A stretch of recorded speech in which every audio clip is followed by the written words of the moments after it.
Boas, son @blondimuser ou Paula Vilaboi. Este é o meu libro, que estamos ahora mesmo na Feira de Libro de Santiago, Eres Naturaleza, que estou buscando unha editorial en galego, así que xa sabedes se me vedes por aquí. Son creadora de contido 100%, dedícome a mostrar a sostenibilidade de forma directa e indirecta, porque de formación son bióloga. Creo que xusto nestos temas ambientais as mulleres estamos moitísimo máis concienciadas. Incluso hai moitísimos seminarios basados en medio ambiente e xénero que poñen en valor en riba da mesa como o xénero literalmente das mulleres sustenta o cuidado da natureza, pero eso xa vai para outro vídeo.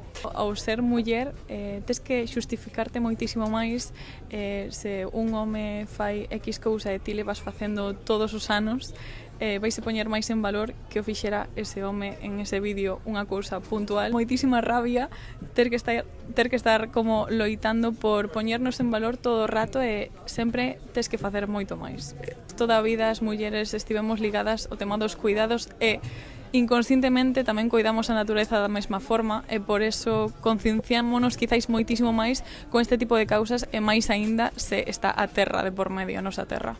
Moitas veces, na miña opinión, evidentemente, o consumo está moi relacionado ca percepción nosa e cos ideais que se mostran na sociedade. A mí non me gusta a frase de teño que arreglarme ou arranxarme cando vache maquillar ou vestir, etcétera, etcétera. Nós non temos que arreglarnos en ningún momento. Moitas veces é unha expresión que non escoitas nos homes. Do consumo, quizáis as mulleres estamos moitísimo máis ligadas hoxe en día, incluso que as redes sociais, que a cantidade de hauls de moitísimas marcas cuestionables, evidentemente, de fast fashion, de moda rápida, e moitas veces este tipo de consumismo non pode estar ligado á natureza, evidentemente, porque é un ritmo de consumo que non é para nada sostible. Este libro fíxeno basicamente porque me escribiu a miña editora por redes sociais e o que tiven na cabeza é quero rematar este libro para facer a primeira presentación na librería dos meus avós. Levan toda a vida dedicándose a estar na librería, sobre todo a miña avoa que está calcetando todos os días. Vexoa como unha figura de emprendemento. A librería ten 65 anos.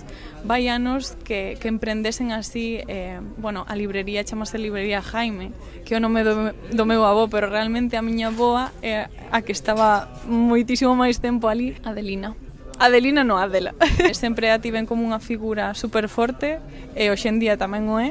Este libro vai por eles, que a miña familia non é naturista destas que ten que mostralo por todos lados. É unha natureza de andar por casa, saber como tratar a terra, saber ir á horta, saber que tes e que non que facer, e son cousas que vas mamando realmente ca crianza, que a túa familia quera natureza, pero dunha forma moi facendo hogar. Ti mesma eres natureza e no momento que fas o clic daste de conta de que se ti eres natureza tamén tes que cuidar o teu rodor. Hai varios capítulos do libro que están bastante relacionados co tema da muller. O primeiro capítulo é que este libro vai che cambiar a vida, e o creo 100%, non porque o escribira eu, senón que trato temas que quizáis no noso día a día non os temos tan en mente, e cando fas o clic, pois xa o fixeches e benvido sea. Vai haber un momento que non vamos a poder nin respirar e darémonos de conta de que o diñeiro non o era todo, así que por favor empecemos a cambiar un pouco o chip, que o planeta sen nós pode vivir perfectamente, nós sen el para nada.